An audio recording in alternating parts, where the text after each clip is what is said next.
coisa, porque na hora que eu começar a projetar, vocês não vão ver, eu não vou ver mais ninguém. Tá tudo certo, pode apresentar. Muito bem. Eu até coloquei o símbolozinho aqui do simpósio, tá? Então, eu vou falar bem rápido sobre heterogênese em nematóides. Aqui está o meu e-mail, então se alguém tiver alguma dúvida, depois pode me escrever. Tem a página do laboratório aqui e vamos lá rapidinho. Então, isso aqui vocês já viram na palestra da Maria Fernanda, né? Isso aqui é a gônada da hermafrodita. Aliás, C. elegans é feminino, então a gente tem que falar A. C. elegans, primeiro porque só tem fêmea na cultura, né? São fêmeas hermafroditas, e Cenorhabditis é feminino em grego. Habditis é um nome feminino. Então, a gente tem que falar A. C. elegans, e não O. C. elegans. Mas, então, a gônada ela é formada. Deixa eu ver se eu consigo colocar aqui um laser pointer para vocês enxergarem. Ela é formada, ela tem uma região em que as células estão em mitose aqui, e ela é recoberta de um, de um tecido que é descontínuo, né? Ele tem alguns buracos. E aí, através desses buracos, é que o ovócito vai absorver a vitelogenina, que vai formar o vitelo do ovo. Então, o que faz o ovo, né, o ovócito crescer em tamanho é a absorção de água e dos nutrientes que vêm do intestino. Então, isso é que vai fazer o ovócito crescer em tamanho. O resto da gônada não interessa porque não interessa para agora, né? Para o bicho interessa. Então, a vitelogênese é um fenômeno que ocorre em todos os metazoários ovíparos. Nós somos vivíparos, então a gente tem mania de achar que a viviparidade é a regra, mas a regra dos metazoários é a oviparidade, né? Então, nos vertebrados, a vitelogenina ela é feita no fígado e ela está sob controle de estrógeno, que é produzido pelas células foliculares, e ela vai para o sangue, e do sangue ela é tomada por um receptor específico pelos ovócitos que estão em crescimento. Nos vertebrados, ela é clivada dentro dos ovócitos e ela vai formar aquilo que a gente, no ovo de galinha, é a gema, né? Então, a gema, na verdade, é formada principalmente por vitelogenina, então, que foi feita no fígado da galinha. Nos nematóides, a biossíntese de vitelogenina ocorre no intestino, sob o controle de uma série de fatores que a gente vai ver depois. Eu vou mostrar uma foto, um esquema. E algumas das vitelogeninas em nematóides são clivadas proteoliticamente no pseudoceloma e depois elas são tomadas por receptores específicos que ficam na superfície do ovócito que está dentro da gônada. E nos insetos, a coisa é mais complicada, mas também a vitelogenina é feita no corpo gorduroso, que é um homólogo anatômico do fígado, né? Então, vocês veem que sempre a vitelogenina é feita fora do ovócito e ela é sempre transportada no caso dos vertebrados, pelo sangue, no caso dos nematóides, ela vai para o pseudoceloma e nos insetos ela vai para a hemolinfa. A vitelogenina de C. elegans ela é controlada por uma série de fatores, tanto fatores que são sinais fisiológicos e ambientais, então a expressão das vitelogeninas está sob controle desses sinais fisiológicos e ambientais, e também por reguladores genéticos e vias de sinalização. Então, em azul aqui estão os fatores fisiológicos e ambientais, e em amarelo os fatores, os reguladores genéticos e as vias de sinalização. A vitelogenina é uma proteína que é exclusiva de fêmeas, né, no caso de C. elegans do hermafrodita, e ela é controlada principalmente por MAB3. MAB3 está no finzinho da via de determinação de sexo de C. elegans, que tem uma série de genes, que inclui genes que estão envolvidos em controle da expressão do cromossomo X, e o MAB3 em machos inibe a expressão de viterogenina. Então, os mutantes MAB3 têm machos que produzem viterogenina, né? Eu não vou entrar em todos os detalhes, mas vocês podem ver que tem centenas, né, de genes envolvidos na expressão de viterogenina. E isso tem um motivo, porque a viterogenina, ela quando você faz uma análise das proteínas do verme inteiro, ela é mais ou menos 50% das proteínas que o verme produz, né? Esse aqui é uma estrutura predita por homologia das subunidades da viterogenina 1 de Osheius tipuli, que é um parente de C. elegans. E ela tem duas regiões que vocês podem ver claramente aqui, uma região N-terminal e uma região que corresponde a uma cavidade, né? Aqui não dá muito bem para ver, mas é uma cavidade onde estão localizados os lipídios. Ela é uma lipoproteína. Na verdade, ela é uma glicolipoproteína. Em, em, uh, em vertebrados, ela é uma lipoglicofosfoproteína. Ela também tem metais associados, ou seja, ela carrega um monte de coisa que ela absorve no intestino e carrega para os ovócitos. Ela é uma proteína de transporte. Ela faz parte de uma família que é chamada família das proteínas das Large Lipid Transfer Proteins, né? Proteínas grandes transportadoras de lipídio, que são as LLTPs. Essas LLTPs incluem as apolipoproteínas plasmáticas humanas e a MTP, que é uma proteína citoplasmática que está envolvida no transporte de triglicerídeos. Do ponto de vista evolutivo, as primeiras viterogeninas surgiram mais ou menos há uns 700 milhões de anos atrás e elas então se diversificaram e deram origem a viterogeninas de placozoa, viterogeninas de quinidária e as viterogeninas e as lipoproteínas de bilatéria, né, que incluem a viterogenina, as apolipoproteínas e a MTP. Então, essas três classes de lipoproteínas são extremamente importantes. Em C. elegans, existem 6 genes de viterogenina. 4 deles estão no cromossomo X. Desculpe. 4 estão no cromossomo X e um está num autossomo que é o cromossomo 4. Ou é o contrário? Não lembro, mas enfim. O mais distante deles é o gene 26. E desses 6 genes, os mais expressos são 26, 25 e 22. E eles dão origem a 3 polipeptídeos ou a 3 classes de polipeptídeos diferentes, que depois são processados e vão dar origem às proteínas que a gente encontra dentro do ovócito, que são a YP170, YP170A, 170B, YP115 e YP88. Esses 2 polipeptídeos, eles vêm do processamento proteolítico desse precursor que está aqui em cima. Então, quando você faz uma eletroforese na presença de SDS, esse é o padrão que você vai ver nas viterogeninas de rabditídeos. Aqui, no caso, estou mostrando os cheios, mas a eletroforese de viterogenina purificada de C. elegans não é muito diferente disso, né? Então, você tem essas três bandas principais, né? Essa banda maior aqui, que tem em torno de 170 kilodaltons, essa aqui que tem em torno de 115 e essa que tem em torno de 88. Isso é mais ou menos, né?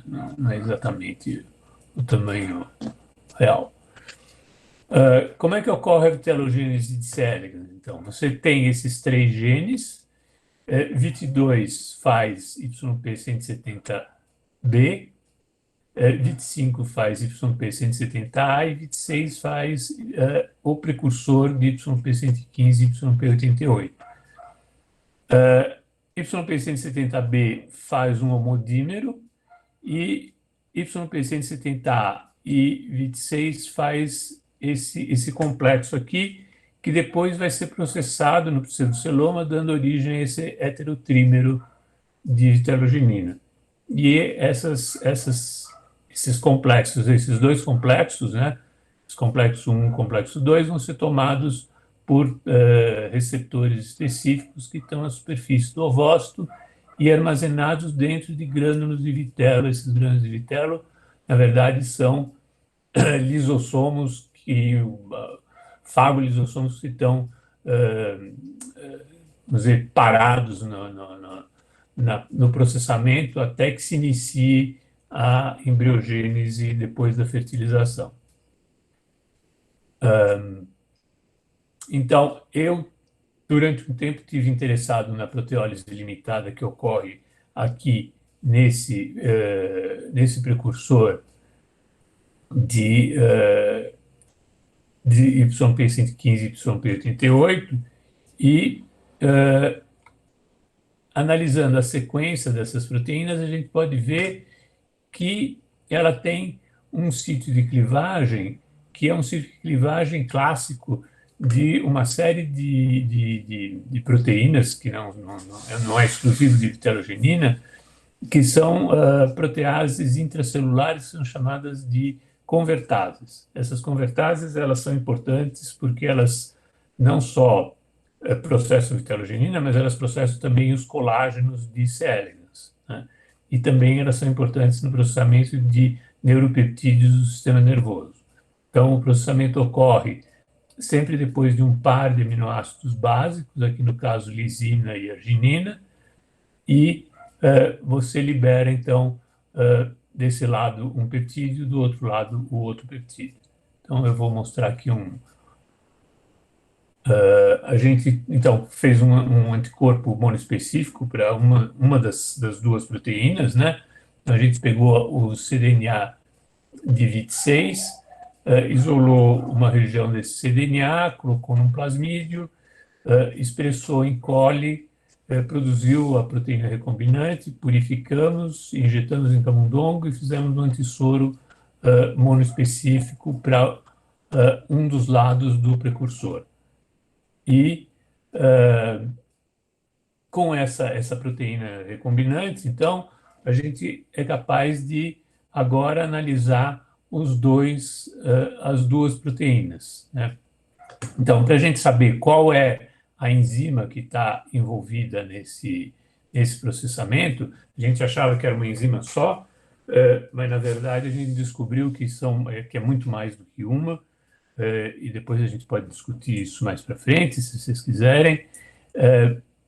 A gente fez um anticorpo anti o lado da YP115 e num Western blot a gente consegue ver que a banda de 26, que é o precursor, né, ela só aparece quando você faz um RNAi para KPC3 num background que já é mutante para KPC4. Como elas são enzimas muito importantes na fisiologia do nematóide, você não consegue fazer nocaute de todos os genes, porque o nematóide ficaria inviável. Então, você tem que fazer RNAi em cima de um indivíduo que já é nocaute, né? E aí, quando você inibe essas duas enzimas ao mesmo tempo, você consegue ver o precursor. No animal selvagem, as enzimas estão ativas e aí você só consegue ver o produto da proteólise. Então, é isso aí. Bom, eu não vou falar dos agradecimentos, porque não interessa. Deixa eu sair daqui.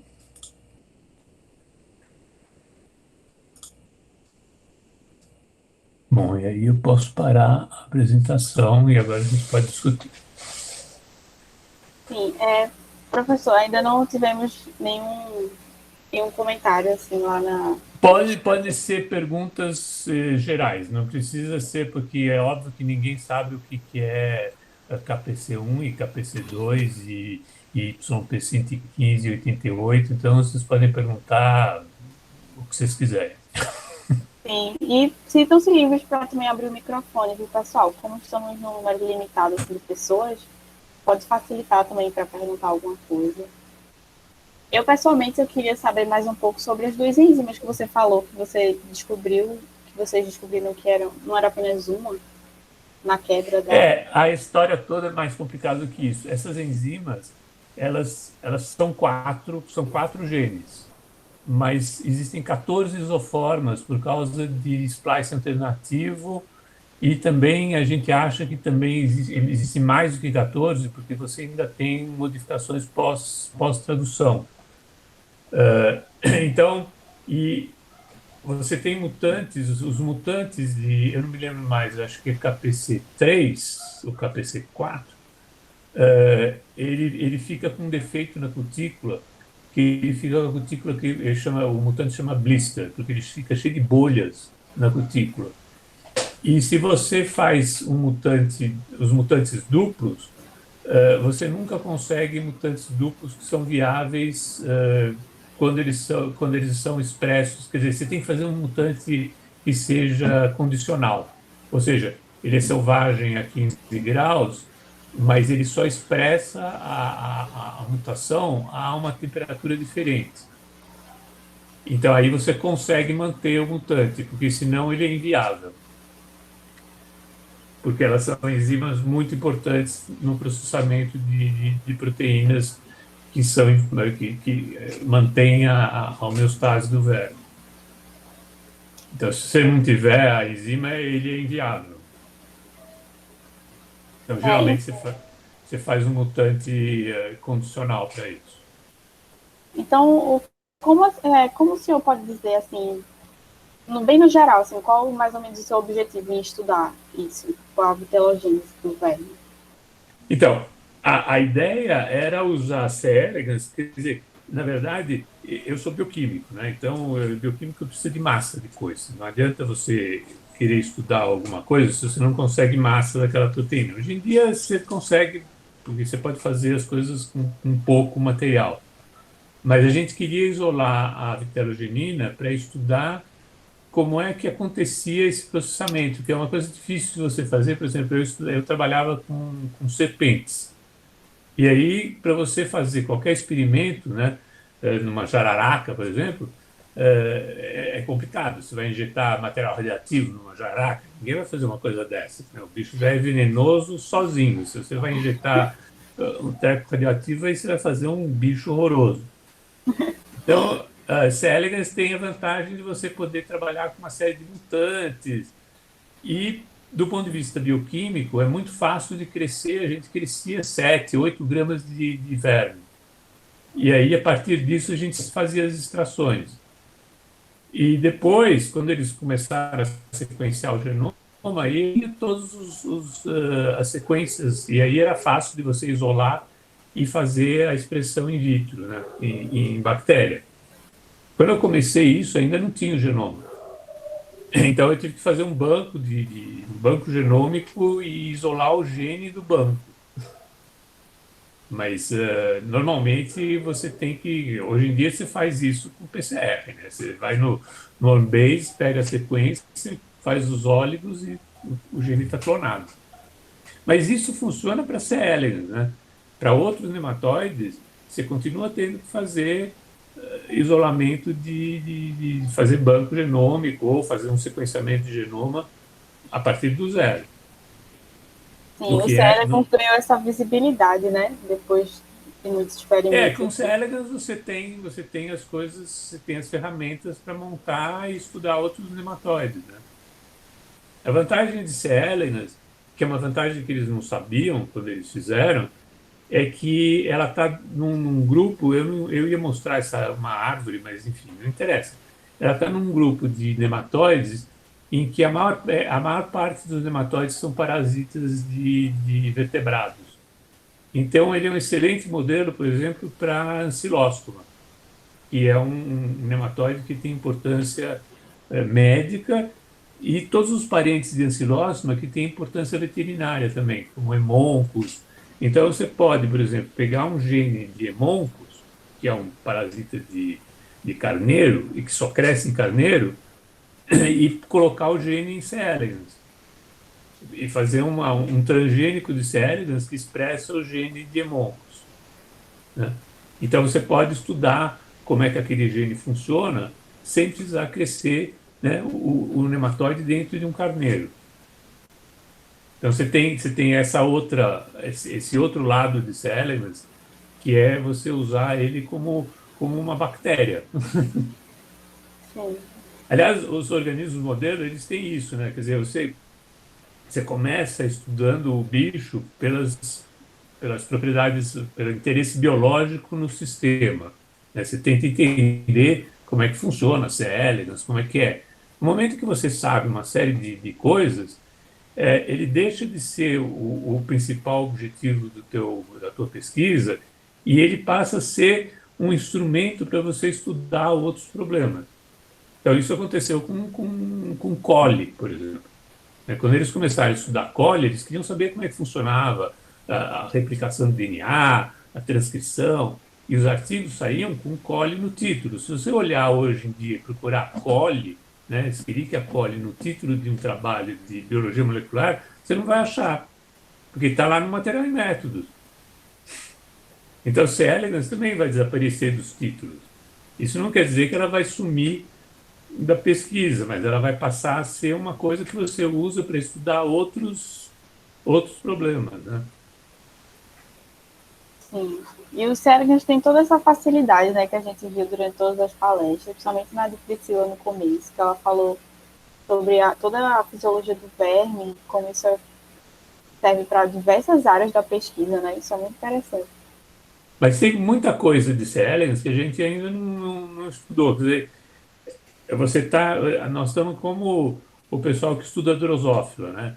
Quer dizer, quando eles começaram a estudar drosófila, eles estavam interessados em genética. Então ninguém estudou fisiologia de drosófila. Só muito tempo depois é que eles foram ver, por exemplo, como é que drosófila digere a comida que ela come, né? E C. elegans é a mesma coisa. Até hoje ninguém sabe como é que é a digestão em C. elegans. Ninguém sabe. Como é que ela digere a bactéria? Ah, não, ela tem uma protease, ela tem uma lisozima, sim, ela tem. Mas como é que é a digestão de verdade? Como é que acontece, né? Como é que ela tem uma peptidase na membrana que cliva os peptídeos e ela absorve aminoácido, ou ela absorve peptídeo direto? É, é um mistério, né? Coisas que você sabe em mamíferos, você não sabe como funciona em C. elegans. Até pouco tempo atrás, eles não sabiam que C. elegans tinha um hormônio, né? Então, essas coisas de fisiologia que você...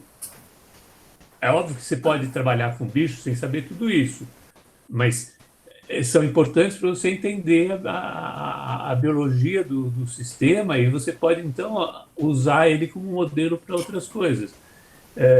Até uns 10 anos atrás, até menos, uns 5 anos atrás, eles achavam que C. elegans não tinha nenhum patógeno, que nada atacava C. elegans. Porque, óbvio, você cresce o bicho no laboratório, onde ele se alimenta só de bactéria, né, uma bactéria que você fornece para ele, porque ele come aquilo porque não tem outra coisa. Se você der outra espécie de bactéria, ele vai preferir a outra espécie, né? Porque na natureza ele não come coli. Então, se você puser coli e, por exemplo, Ochrobactrum, que é uma espécie de bactéria que existe na natureza, ele vai direto para Ochrobactrum, ele despreza coli absolutamente. Coli é até um pouco patogênica para C. elegans, mas na ausência de comida outra, ele come aquilo. Aliás, ela. Professora, tudo bem? Digo, Tudo bem, professor? obrigado. Eu me chamo Matheus, eu sou aluno aqui da Unicamp Uruguaiana, aqui no Rio Grande do Sul. Faço doutorado no PPG Bioquímica, e a sua palestra me chamou a atenção por causa que eu, há mais ou menos um ano, tenho trabalhado com esse modelo, que é com elegans. Antes e ainda eu trabalho com Drosophila. E sem querer, eu acabei encaminhando meu trabalho para a parte reprodutiva, basicamente. Uhum. Porque eu trabalho com toxicologia, basicamente. Que é até o que o senhor está falando, até a questão sobre a Drosophila, a questão da fisiologia e o elegans, é uma coisa que me chamou muita atenção e eu tinha muito problema no início, por causa que tu queria entender como é que as coisas funcionavam e tem muita coisa que ainda não está descrita, ou ainda se acredita que seja pelaquela via, e a cada artigo novo, às vezes a gente confirma se é ou não é, né? E, sem querer, eu fui migrando, como esses modelos migraram da genética, como eu brinco, para a gente trabalhar com tóxico, né? E eu tenho avaliado alguma coisa. Mas a minha primeira pergunta é, tipo assim, ó, bem inicial. Como eu faço pouco tempo de trabalho, tipo, se o senhor tivesse que avaliar uma reprotoxicidade, quais pontos chaves tu acha que seria interessante avaliar? Além de clássicos, tipo brood size e alguma outra coisa, mas qual ponto você acha assim, de repente esse alvo seria algo bacana de investigar? Olha, eu não sei, a vitelogenina é central para o desenvolvimento do bicho. Então, qualquer coisa que você fizer, você vai afetar de alguma maneira a produção de vitelogenina. O problema todo está em que o controle da vitelogênese é muito estrito. Então, por exemplo, você não consegue. Eles dizem, né, que eles fazem ovo de galinha com menos colesterol. Não existe isso. Porque não tem como você controlar. A galinha se dissolve a cada postura. Os ossos da galinha é dissolvido para pôr cálcio dentro do ovo, né? Então, a cada ciclo de produção de ovo da galinha, você dissolve os ossos para você produzir aquele tanto de ovo que vai ser sempre igual. Então, mesmo que você não dê comida para a galinha, ela vai se autodigerir para produzir o ovo exatamente como deve ser, porque é a garantia de que a próxima geração vai sobreviver. Então, em C. elegans, a vitelogênese, apesar dela ser controlada por todos aqueles fatores que eu mostrei, né, você tem via de insulina, você tem um monte de coisas, eu não sei se é um bom alvo para você ver efeito de toxicidade, né? Se bem que você pode ver, sei lá, redução da produção de ovos, redução do número de coisas, mas eu não sei se é. Eu não entendo nada de toxicologia, né? Eu ia fazer um projeto de ecotoxicologia, mas lá com o pessoal da Petrobras, mas aí veio a crise da Petrobras e a menina foi mandada embora. Mas, porque a ideia era estudar como é que você tem. Eu nem sabia que existia ecotoxicologia. Existem livro-texto de ecotoxicologia. Para mim só existe bioquímica, mas tudo bem, vai, eu acredito em ecotoxicologia. Mas eu falei, eu vou ter que estudar isso aqui, né? Mas agora eu não preciso mais, porque acabou o projeto. Mas eu não chutaria nem o sistema. C. elegans faltam coisas em C. elegans. Por exemplo, todo mundo trabalha com hermafrodita, porque ele é 99% da população. E todo mundo que fala de vitelogenina fala assim, não, porque a vitelogenina controla a sobrevida do bicho, não sei o quê. Mas e o macho? O macho não tem vitelogenina. E como é que ele faz? Né? Como é que ele transporta, por exemplo, lipídio para outros lugares? Porque eles falam assim, a vitelogenina é importante porque transporta lipídio, porque ela tem uma coisa antioxidante que mantém a sobrevida do bicho, mas o macho não tem nada disso. Então você tem um monte de buracos nas explicações que não estão bem esclarecidos, né? Transporte de lipídio em mamífero é feito por lipoproteína, não é feito por vitelogenina, né? Você tem ApoB, você tem, né, LDL, HDL, VLDL, todas essas lipoproteínas plasmáticas, que são todas parentes de vitelogenina, né? Tudo faz parte dessas LLTPs. Então, a origem toda está na vitelogenina. Quando você olha, por exemplo, para a evolução de vitelogenina, os ornitorrincos, eles botam ovo, Sim. mas eles só têm um gene de vitelogenina.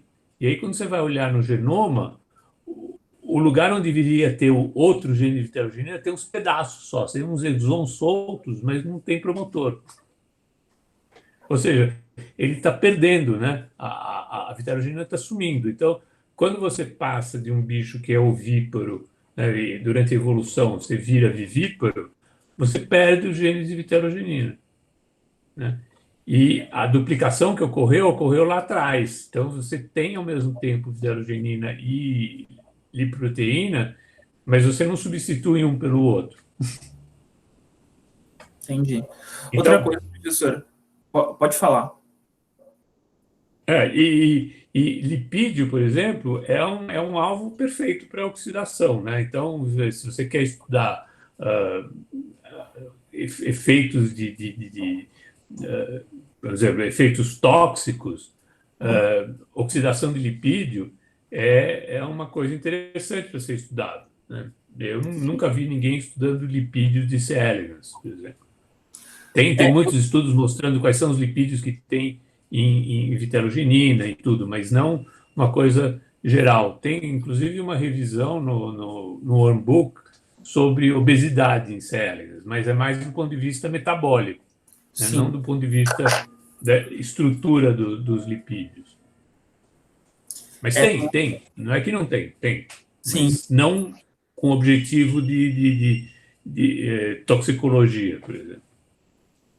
Eu ia perguntar para o senhor, eu não sei onde é que eu ouvi, que talvez a vitelogenina, é isso, ela tivesse relacionada com, digamos, um sistema inflamatório no elegans. Existe isso? Você pode, por exemplo, em abelhas, a vitelogenina está associada com envelhecimento.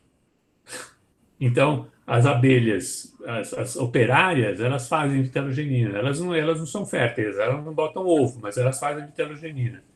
E as operárias mais velhas, que mudam de comportamento, elas têm uma produção de vitelogenina diferente. Eu não lembro mais o que era, mas eu acho que diminui. Mas se você olhar aquele gráfico que eu mostrei, você vai ver que tudo converge para a vitelogenina. Então, qualquer coisa que você faça vai alterar, com certeza, né? Existe um trabalho velho de um grupo japonês, acho, que eles mostravam que quando você tem quando o C. elegans está muito velho, você pega ele lá no fim, sei lá, com 20 dias de idade, né, o bicho já está meio paradão na placa, e você analisa a vitelogenina, ela está, eu não me lembro mais, ela tem uma modificação covalente, acho que ela fica carbonilada, não me lembro mais o que acontece. E eles acham que a vitelogenina pode ser um scavenger de radicais tóxicos, químicos, né, dentro do bicho. Então, ela continua sendo produzida. Apesar dele não fazer mais ovos, ele continua fazendo, a fêmea continua fazendo vitelogenina, né? A gente fala que C. elegans só tem 2 sexos, mas na verdade tem 3, porque ela começa, né, quando a hermafrodita nasce, ela é hermafrodita, mas na hora que acabam os espermatozoides que ela produziu lá atrás, ela passa a ser uma fêmea, porque ela não produz espermatozoide constantemente. Então, ela só é hermafrodita durante os 3 primeiros dias de vida. Depois que ela botou todos os ovos, agora ela é uma fêmea, e ela só vai conseguir produzir mais descendentes se ela encontrar um macho para fertilizar. Então, ela é hermafrodita só durante os 3 primeiros dias. Nos outros 12 dias de vida, sei lá, 20 dias, se quiser, que ela fique bem velhinha, ela vai ser uma fêmea. Então, e ela continua fazendo vitelogenina, mas ela não faz mais ovócito, ela para a produção de ovócito. Porque a produção de ovócito é controlada pelos espermatozoides. Então, quer dizer, na verdade, a ovulação é controlada pela presença de espermatozoide. a proteína principal do espermatozoide, que é a MSP, ela vaza do espermatozoide e ativa a produção dos ovócitos no ovário. Então, se você não tem essa proteína, você não tem produção de ovócito. Quer dizer, você não tem produção de ovo. Aí na verdade, é ovócito. Bom, eu não vou entrar no detalhe do ovócito, o que é ovócito, o que é ovo, porque a gente acha que o ovo é sempre haploide, né, e que o bicho fertiliza quando é haploide, mas você viu, o ovócito de C. elegans é fertilizado antes do fim da meiose 2, né, antes do fim da meiose 1. Então, ele é um ovócito ainda que ainda tem, que ainda é diploide. Não é diploide, não, mas ele não é 2N, mas ele é 2C.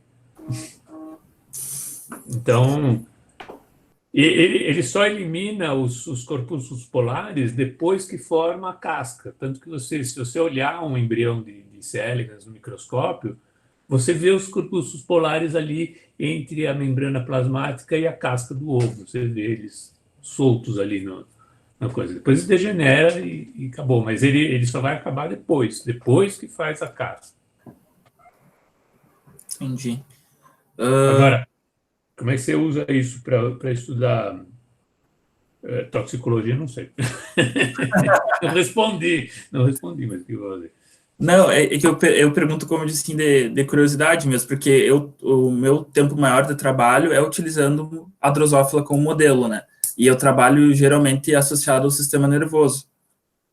Então, quando eu comecei a trabalhar com elegans, a proposta do meu trabalho inicial era avaliar outros sistemas que eu não tinha visto ainda utilizando a drosófila. E sem querer, por tabela, eu acabei, digamos, esbarrando nisso, que não foi um problema, pelo contrário, foi tipo, de repente, mais um desdobrar do trabalho. Só que daí a gente fica pensando assim, tá, mas o que de repente a gente pode fazer mais? Porque o grupo, eu sou co-orientado da professora Dayana, e a Day, ela trabalha muito mais com toxicidade no geral e neurotoxicidade, né? Daí, às vezes a gente fica se perguntando assim, o que a gente pode encaixar, de repente, um teste novo ou um alvo novo que a gente poderia investigar e pode estar passando batido pela gente, né?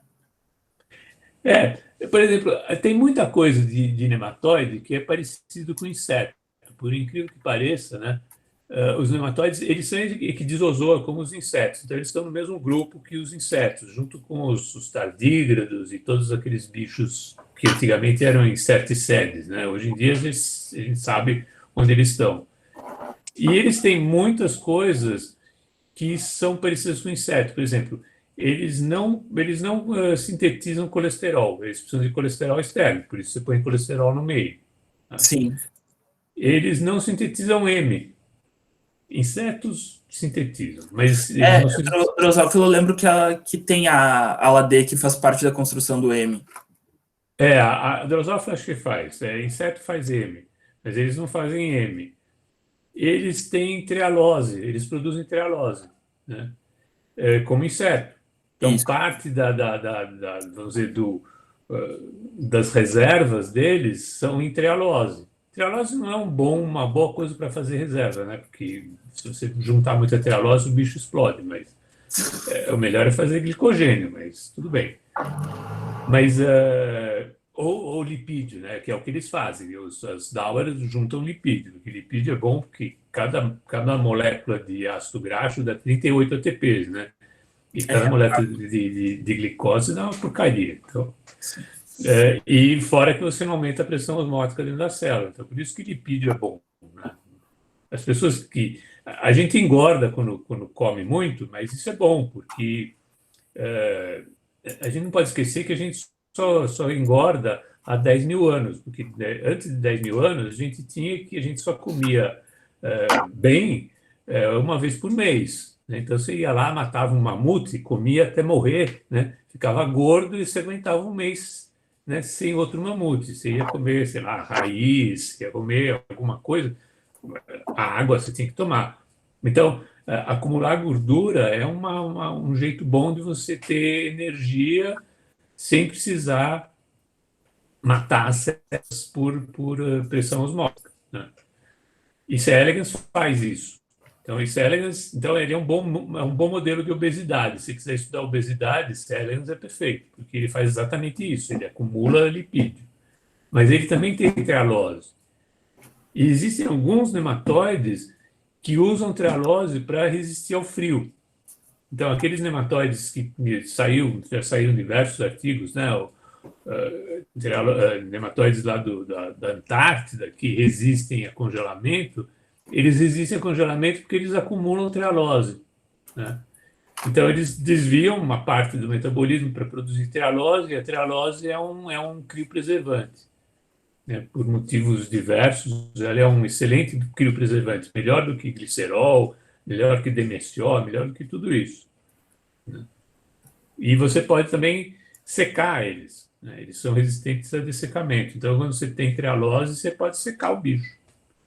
C. elegans, acabou de sair um artigo mostrando que se você puser trealose em C. elegans, você pode secar também, né? Então, aí ia ser interessante, né? Você tem que mandar os teus nematóides lá do Cenorhabditis Genetic Center, você não precisa mandar uma plaquinha, né? Você manda dentro da carta, né, um pedacinho de papel seco, né, e você recebe o teu mutante direitinho, sem morrer, sem nada.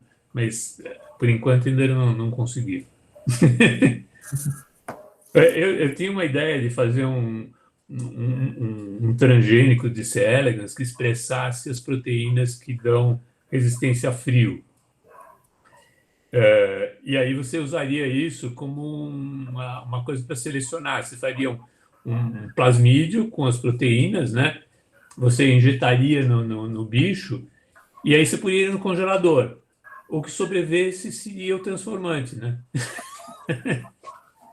Bem fácil. Mas ninguém quis fazer isso. Eu dei essa ideia lá nos Estados Unidos e falei, então testa. Boa noite para vocês. Vim Boa aqui noite. dar um oi para todos vocês. Professor Carlos, seja muito bem-vindo aqui ao Simpesse. Que bom tê-lo aqui. Obrigado. Eu estou aqui destruindo a mente dos alunos. Ninguém fez Então, pergunta. Eu acho que eles ficaram com medo de mim.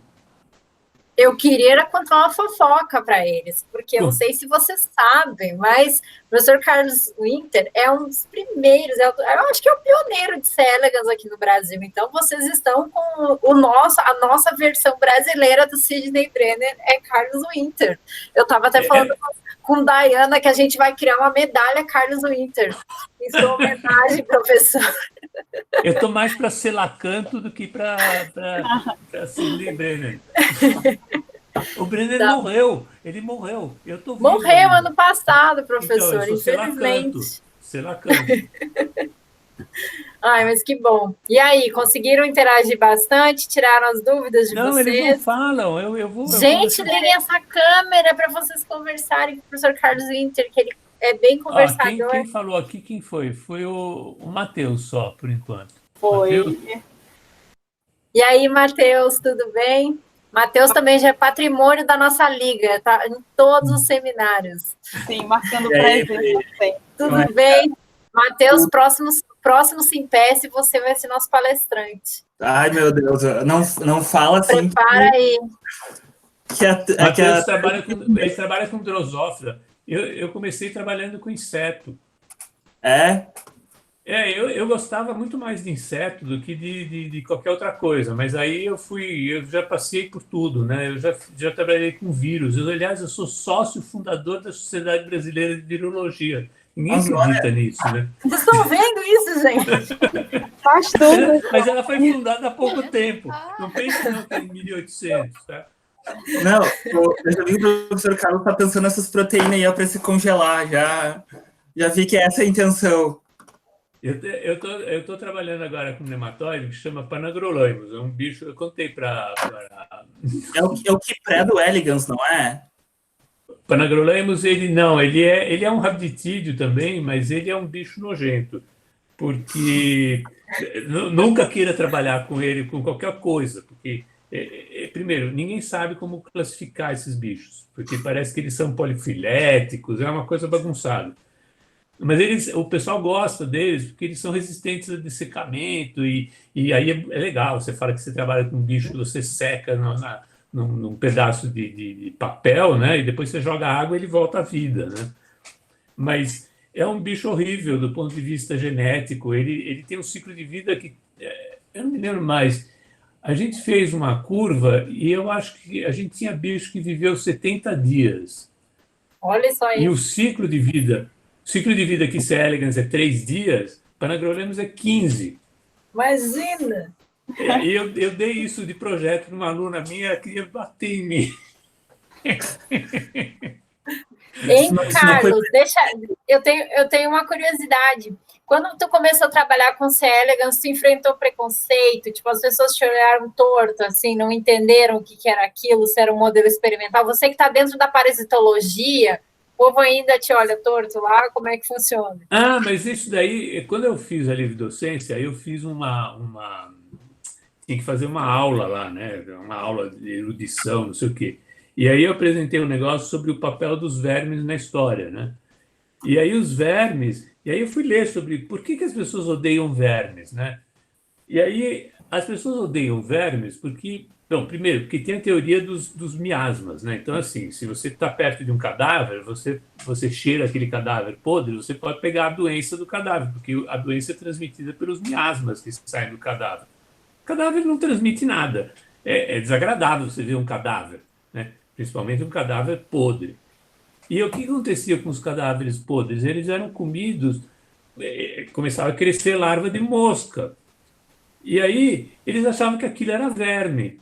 Tanto que o Linneu, quando fez a classificação, ele classificou vermes como todos os bichos que eram compridos. Então, cobra, nematóide, tudo que era comprido era verme, na classificação do Linneu. E todas essas coisas, cobra é venenoso, verme da doença, verme está associado com a morte. Então, verme é uma coisa, você quer xingar alguém, você xinga de verme. Você fala, ah, seu verme. Né? Porque é um xingamento. O cara bate em você, ele é capaz até de te matar se você xingar ele de verme. Então, verme é um negócio que é absolutamente desprezível. É mais desprezível do que inseto. Você chama o sujeito de inseto, depende do inseto. Se for uma borboleta, a pessoa vai até ficar feliz. Né? Você não pode chamar de barata, mas inseto. Mas verme, não importa qual é o verme. Pode ser C. elegans. O sujeito vai ficar absolutamente... Ele corta as relações e vai embora. Então, os vermes têm essa coisa, e é uma coisa social, não tem jeito, e as pessoas odeiam vermes. Mas você sabe que o Brasil, até 1900, né? 1930, por aí, os principais pesquisadores de nematóides estavam no Brasil, era o Lauro Travassos, lá na Fiocruz. Tanto que, quando o Lauro Travassos fez, acho que 70 anos, eles fizeram um livro, não, quando acho que ele fez 50 ou 60, não lembro, fizeram um livro em homenagem a ele, e um dos caras que escreveu nesse livro falou assim, os brasileiros têm muita sorte, porque eles sabem a língua na qual o Lauro Travassos escreve. Então, se você quiser estudar nematóides, você tem que saber português. Que interessante. E até hoje... ele escreveu um tratado sobre tricostrongilídeos que é usado até hoje. Até hoje os caras usam os desenhos que ele fez nesse tratado. Outro dia um cara da... Onde que era? Um sujeito de... Não me lembro, da Tchecoslováquia, não sei, escreveu para mim para saber se eu tinha o tal do livro para mandar para ele, porque ele precisava para identificar um bicho que ele tinha achado lá, não sei onde, nos Montes Cárpatos, sei lá onde que era. Então, e isso depois se perdeu. E se perdeu por causa de... Bom, por diversos motivos. Primeiro porque ele deixou um monte de alunos, né? Porque ele publicou centenas de trabalhos, mas naquela época as pessoas publicavam muito mais, mas tinham menos alunos. Então ele não deixou muita gente, ele não montou um grupo grande. E depois o que aconteceu é que eles estudavam vermes porque eles tinham importância médica. Então, o sujeito morria de ancilostomíase, né? O cara morria morria de ascaris. quando eles inventaram os remédios, os vermicidas, porque vermífugo não faz muito efeito, mas vermicida, a condição de higiene melhorou, a pesquisa com vermes desapareceu. Então, o que sobrou foram alguns grupos que estudam esquistossoma, porque esquistossoma é um bicho que ainda é importante do ponto de vista médico, e é uma coisa, mas no momento que você melhora as condições de saúde pública, verme é o primeiro bicho que desaparece. Então, por exemplo, acho que até a década de 80, 90, você tinha, acho que era 80 ou 90% das pessoas no Brasil tinham ascaris. Era uma porcentagem alta. Hoje em dia, é muito difícil você achar alguém infectado por ascaris. E simplesmente porque você melhorou as condições de higiene. Então, por exemplo, todos os vermes que são transmitidos por solo, como a ancilóstoma, como é que chama? Estrongiloides, esses desapareceram por causa de sandália havaiana. Porque o sujeito anda com sandália havaiana, acabou. Então, o sujeito pode ser pobre, ele não anda mais descalço. Ele anda de sandália havaiana, acabou. Resolveu o problema. Quer dizer, você não precisa andar de sapato, mas basta que você separe o solo do teu pé e você não se infecta mais. Então, a última, eu acho que não saiu ainda, o Naftali Katz estava fazendo uma análise epidemiológica, mas parece que a frequência de pessoas infectadas com vermes, esses geoelmintos, né, ascaris, ancilóstoma, estrongiloides, caiu assim absurdamente no Brasil. É muito baixo. Mesmo em populações mais pobres, porque mesmo as populações mais pobres hoje em dia estão em condições de saúde urbana melhor. Mesmo o sujeito que mora na favela, ele é pobre, ele está em condições horríveis, ele pode ser até um miserável, mas em termos de saúde pública, o Brasil está muito melhor hoje do que estava há, sei lá, 30 ou 40 anos atrás. Simplesmente porque você melhorou essas coisas. E, obviamente, tem o SUS, né, que todo mundo fala mal do SUS, porque o SUS não atende, mas o SUS funciona. O SUS é uma das coisas que fez o Brasil não ter a quantidade de casos que tem nos Estados Unidos. Quer dizer, bom, tudo bem, isso é outro problema. Mas muito bom. Eu vou SUS... só me despedir, porque eu quero dar uma passadinha nas outras salas, tá, gente? Mas, ó, abram as câmeras de vocês e aproveitem, professor Carlos. Ele vai estar no nosso encerramento, mas daqui a pouquinho esse momento termina, tá bom? Obrigada, viu, Carlos? E um abraço para vocês todos que vieram ao Simpes, tá bom? Até o ano que vem. Até mais. Professor, eu tenho uma pergunta. Diga. Você estava falando bem no começo, né, que são 6 genes da vitellogenina. Tem algum, assim, que você possa explicar? Eu acredito que seja um assunto muito denso e longo, mas tem algum que você possa dizer que ele seja mais evoluído, assim, tem uma diferença muito grande dos demais? Ou... Porque você falou que eles fazem o transporte de lipídios e de íons, né? Isso é um grande mistério, porque se você olha a sequência, eles são todos muito parecidos. Eles têm, sei lá, e dependendo do gene, tem acho que 21 e 22, não me lembro mais. Eles são duplicações dentro do cromossomo. Eles estão próximos, inclusive. Então, é claramente uma duplicação. Eles são praticamente idênticos. O único que é mais diferente é 26, que é aquele que tem aquele processamento. E esse processamento proteolítico é um grande mistério, porque todos os rabditídeos têm esse sítio de clivagem. Não sei se vocês repararam naquele slide que eu mostrei, se vocês não repararam, mas são diferentes espécies, né? E todos eles têm o mesmo sítio de clivagem.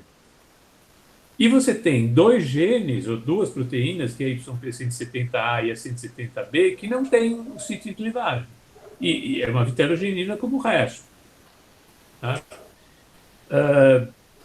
Se você olha o sítio de interação com o receptor, as duas proteínas que formam o heterotrímero, tanto a YP170A como a YP 115 a 88, então eles têm lá o heterotrímero montado, né? O sítio de interação, quer dizer, a região, a sequência de aminoácidos que teoricamente interage com o receptor é muito parecida nessas duas proteínas, que são proteínas que estão em cromossomos diferentes, né? E essa região é diferente da região que interage com o receptor do YP170B. Então, aparentemente, eles têm dois receptores, mas nunca ninguém mostrou que são dois receptores. O receptor é o RNE2, que é um receptor que está na membrana do ovócito, né? Isso foi estudado pelo Grant, e ele mostrou que é um receptor igualzinho ao receptor de vitellogenina de vertebrado. É diferente do receptor de vitellogenina de inseto. Olha que estranho, né? O bicho é um equidizozoa, mas o receptor é um receptor parecido com o de vertebrado. Não quero entender. Eu também não entendi. E, aparentemente, existe alguma coisa que acontece durante a vitellogênese ou durante a embriogênese, ninguém sabe muito bem, que quando a embriogênese começa, você não digere a vitellogenina inteira. E existe um segundo receptor de vitellogenina que transfere a vitellogenina de dentro das vesículas, onde ela está dentro do ovócito, para ninguém sabe para onde, para outras vesículas ou para o citoplasma. E o que elas fazem depois que elas saem de dentro dessas vesículas? Também ninguém sabe. Então, pode ser que você tenha alguma coisa que é importante depois, durante a embriogênese. Porque a gente está pensando sempre na vitellogenina como uma lipoproteína que está lá dentro do verme, mas, na verdade, ela não está dentro do verme. Se você pegar o verme e olhar o líquido pseudocelomático, você não vai encontrar a vitellogenina. Ele sai do intestino, né? Ele é produzido no intestino, e ele vai para o ovócito e ele fica um tempo muito curto, é transiente a passagem dele pelo líquido celulomático. Você não tem altas taxas de vitellogenina do lado de fora. Ela ou está dentro do intestino, né, está sendo sintetizada, ou ela está dentro do ovócito. Então, isso é uma outra coisa misteriosa que eu sempre quis estudar, mas é muito complicado. É por que a vitellogenina, que é feita no interócito, né, ela vai para a parte basolateral da célula. Por que não tem vitellogenina no lúmen do intestino? E isso é uma coisa complicadíssima. Existe uma série de sinalizações. E essas sinalizações, elas não estão no mensageiro, não estão na proteína, e ninguém sabe muito bem como é que é feito isso. Mas é uma sinalização que é muito, muito eficiente, porque não tem vazamento.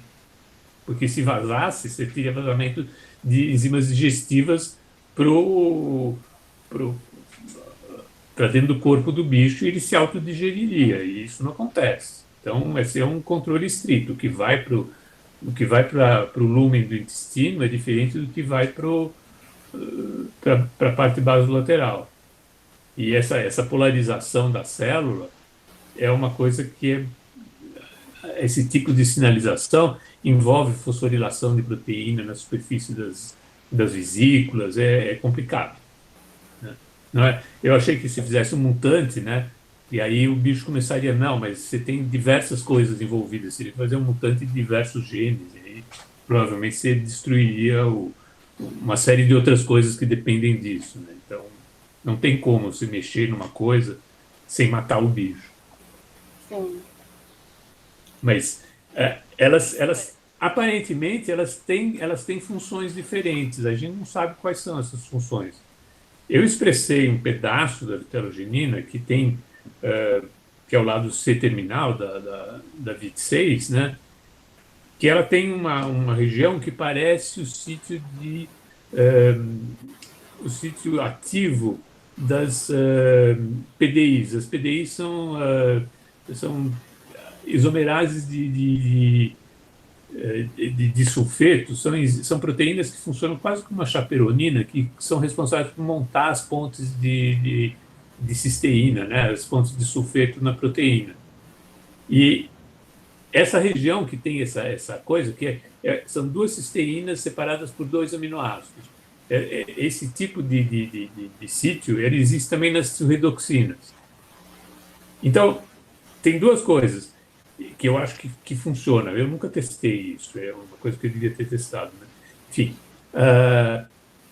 eu acho que quando você faz a eletroforese dessa proteína recombinante, ela fica um rastro na eletroforese, como se ela tivesse formado uns multímeros, né?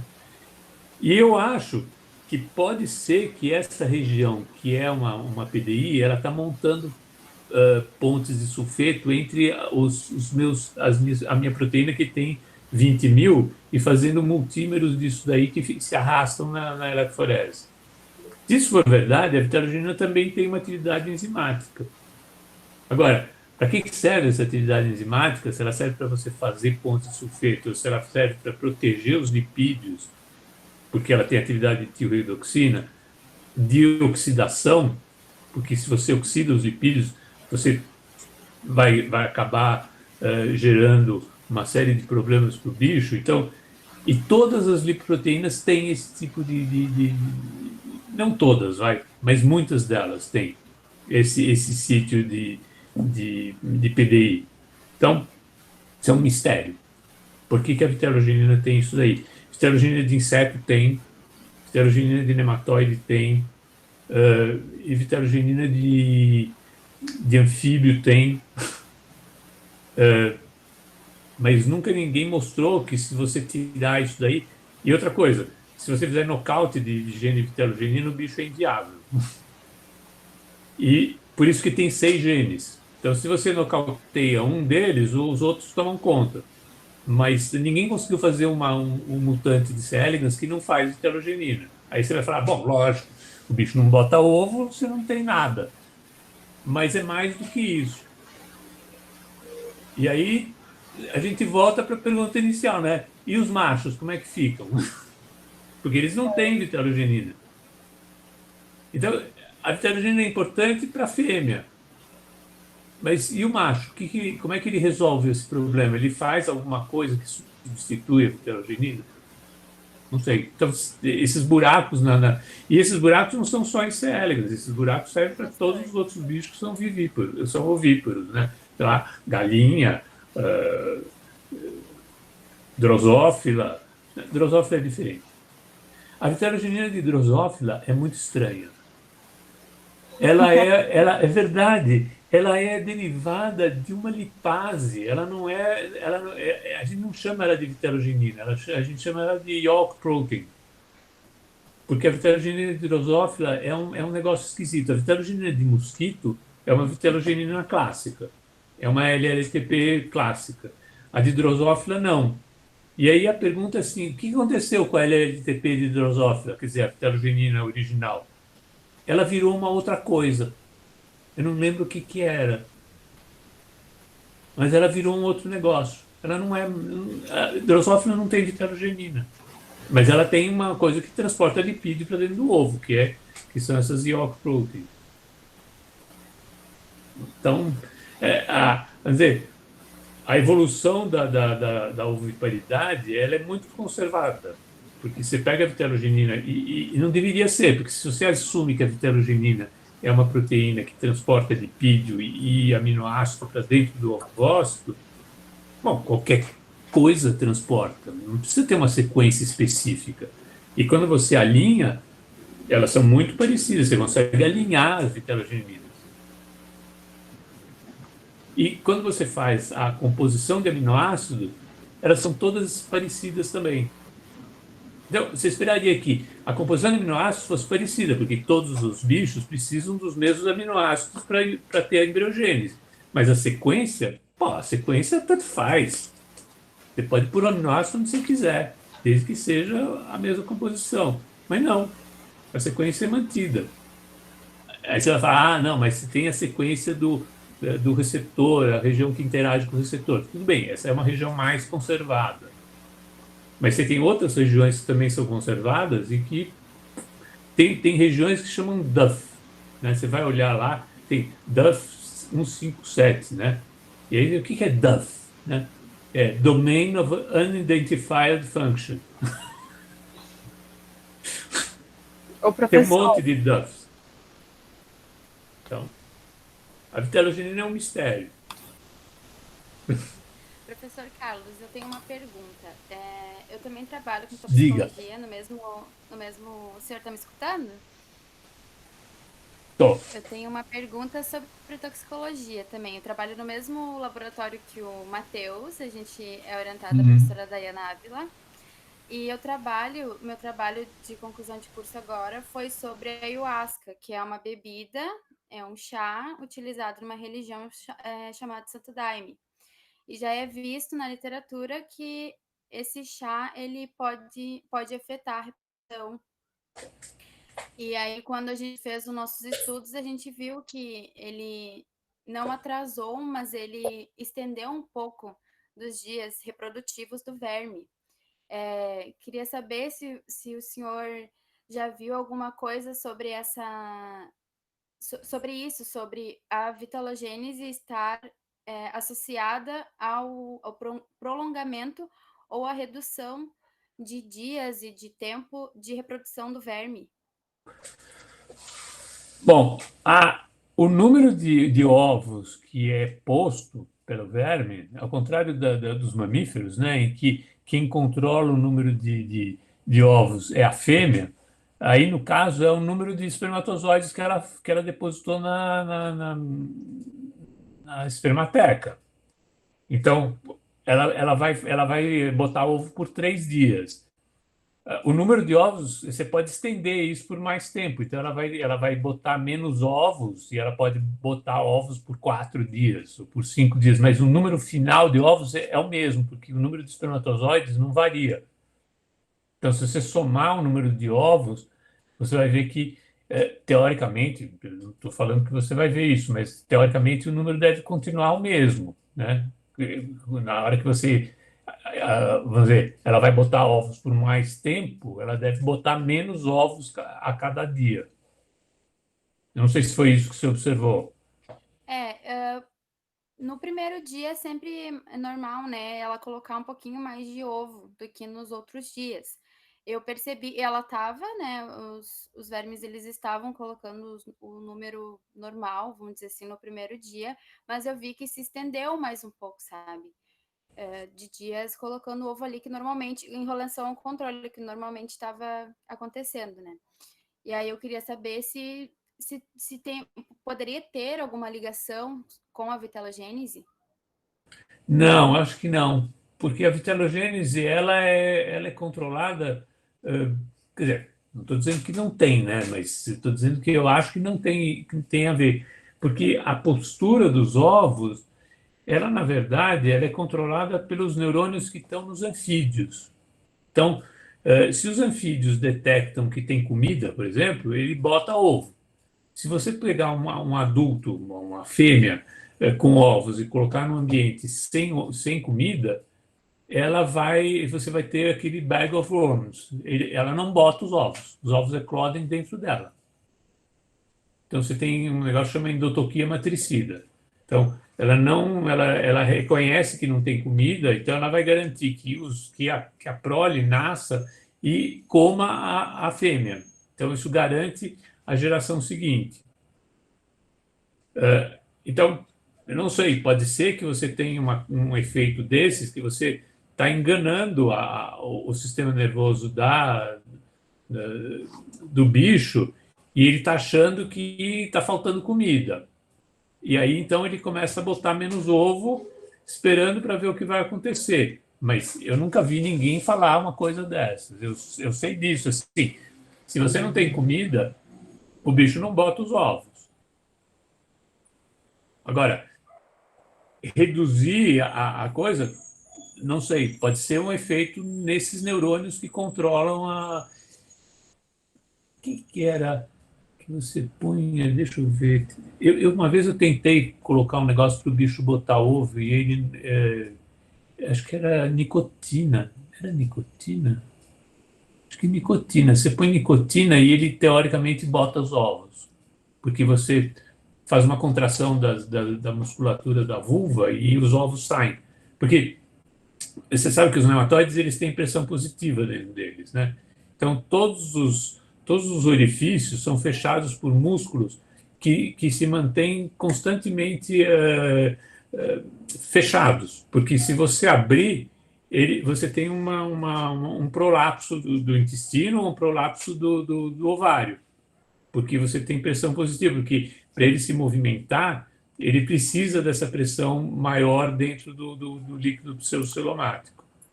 Por isso que quando você corta o bicho na altura da faringe, o intestino o braço anterior da gônada saem. É muito legal. Vocês já fizeram isso? Não. Você Até a imagina. Fernanda me explicou uma vez que dá para fazer com agulha para tentar remover a vulva, não, os ovários. Sabe com o que eu fazia isso? Você pega uma gilete, e é que hoje em dia não existe mais gilete, né? Droga. Mas, enfim, você tenta achar uma gilete, vai. Em algum lugar deve ter, jogado em algum canto. Você corta um pedaço da gilete, assim, uma tira, e prende num pauzinho de comida chinesa, sabe? Um hashi. Um hashi. Mas também pode. Eu tinha uma pinça que você fechava, aquelas pinças como é que chama? De homeostase, sabe? Uma pinça que você aperta, ela faz crack e fecha. E você segura aquilo ali e com isso você consegue cortar. Você corta na altura da faringe. E aí quando você corta, ele sai tudo. E aí você vê que ele tem pressão positiva. Sabe que isso é um problema, porque C. elegans também tem isso. Os nematóides, ascaris principalmente, eles fazem uma proteína que eu não lembro mais como é que chama, mas é uma proteína super antigênica. E quando você corta o ascaris, por causa da pressão positiva, você faz aerossol e essa proteína ela sai no aerossol e aí você respira. E à medida que você vai trabalhando com ascaris, o pessoal que trabalhava com ascaris no século XIX, né, eles tinham dois laboratórios, um em cima do outro, né? Então o laboratório de cima era o pessoal que dissecava, o laboratório de baixo, enfim, que dissecava os ascaris. E o outro laboratório era o laboratório das pessoas que tinham dissecado ascaris e que tinham ficado com alergia e que não podiam mais trabalhar com aquilo, porque senão iam morrer. Então eles iam para o laboratório de cima e ficavam examinando os embriões de ascaris. Porque essa coisa é extremamente alergênica e a pessoa fica com uma alergia que dá edema de glote mesmo e o cara morre. Muita gente morreu, realmente. Foi assim que eles descobriram, né? Então você tem que, quando você abre um ascaris ou qualquer ascarídeo, você tem que fazer debaixo d'água. Óbvio, não vai fazer diferença. Mas se você fizer isso constantemente, você tem que fazer embaixo da água ou embaixo de salina para ele não ter formação de aerossol. Senão você vai ter um problema. E é por isso que a pessoa que tem ascaris tem coceira no nariz, porque você tem vazamento dessa proteína, né? Então você fica com uma alergia causada pela presença do ascaris. O ascaris não é tão bonzinho assim. Chega, vai. Tem uma pergunta no chat, mas estão esperando a gente para o encerramento já. Deixa eu ver. Eu não olhei o chat. Só tem uma agora. Andréia, ela perguntou que leu um trabalho que zebrafish a produção de pitelogenina mediada por hormônios. Sim, seria o mesmo. Só para responder rapidinho para a gente correr lá para o encerramento. Olha, até hoje eu não consegui ver ninguém que tenha mostrado isso. Existe um hormônio de C. elegans, que é o ácido dafacrônico, que eu perguntei ontem na coisa e ele não sabia, né, do ácido dafacrônico. Ele é um derivado de colesterol ligado num sal biliar. E ele está envolvido, eu falei que é um hormônio que está envolvido na muda, mas ele não está exatamente envolvido na muda, ele está envolvido, ele se liga em DAF12, acho que é DAF12, que é um receptor esteroide, daqueles receptores nucleares de esteroide. E ele, teoricamente, controla a entrada na fase de Dauer, né? No resto da fisiologia do bicho, ele deve ter algum papel, mas ninguém mostrou ainda que, por exemplo, a muda de cutícula ou a vitelogênese é controlada por ácido dafacrônico, né? Se for, você teria que ter um motivo de ligação do DAF12 no promotor da vitelogenina, e aparentemente, pelo menos pelo que eu olhei, não tem. Então, não sei. Precisaria fazer um teste funcional em célula em cultura. E você teria que fazer uma transfecção de gene de vitelogenina e uma transfecção de DAF12 numa célula de cultura, uma célula de inseto, por exemplo, e testar com ácido dafacrônico para ver se você consegue induzir a síntese da vitelogenina. Mas eu não vi ninguém fazer isso. Acho que ninguém está muito interessado em vitelogenina. E é um trabalho complicado, porque você tem que transformar a célula, você tem que fazer não é uma coisa que é fácil de fazer. E não sei se funcionaria. E mesmo que funcione, você sempre vai ter um sujeito que vai dizer, mas você fez isso em célula de inseto. Quem falou que funciona no nematóide? Professor Carlos, então a gente vai encerrando por aqui. A gente quer agradecer a todo mundo que participou da sala interativa. Agradecer você também, professor. Aqui ficou o link do encerramento. A gente vai passar o encerramento por aqui e também vocês podem acompanhar lá pelo YouTube, tá bom? A gente se espera lá no encerramento. Então, professor Carlos, muito obrigada pelos questionamentos e pelo bate-papo. Obrigado a vocês. Tchau. Tchau, gente. Boa noite. Deixa eu ver como é que eu saio aqui.